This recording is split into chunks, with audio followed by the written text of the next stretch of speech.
Hello friends, good morning. তো আজকে mini blog আমি এখান থেকে শুরু করব, বাড়ি থেকে। তো আমি দেখো রেডি হয়ে নিয়েছি, আর এই ড্রেসটা নিয়েছি, কেমন লাগছে একটু কমেন্ট করে জানিও। আর এই দেখো একদম সাইকেল করে এসে একদম ঘেমে নিয়ে অস্থির নামসিমলা রেল স্টেশনে বসে আছি।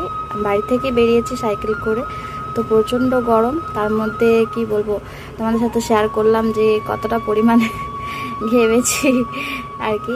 আর এই দেখো আমার একটা ফ্রেন্ডসের সাথে দেখা হয়ে গেছে, ও তো বলছে আমি ভিডিওতে আসবোই না, তুই এখনই ছেড়ে দিবি, তোর ভিডিওতে আমি যাবোই না। আমি বলছি আয় আয়, কিছু হবে না, ছোট্ট একটা করে মিনি ব্লগ দিয়ে দেবো। তো দেখো আমি চলে এসেছি, তার মধ্যে ওর সাথে গল্প করে করে অনেকদিন পর ওর সাথে যেহেতু দেখা হয়েছে। আর আমি দেখো পার্লারে এসে বসে গেছি, খাতা পেন নিয়ে বার করে লিখতে হবে এরকম।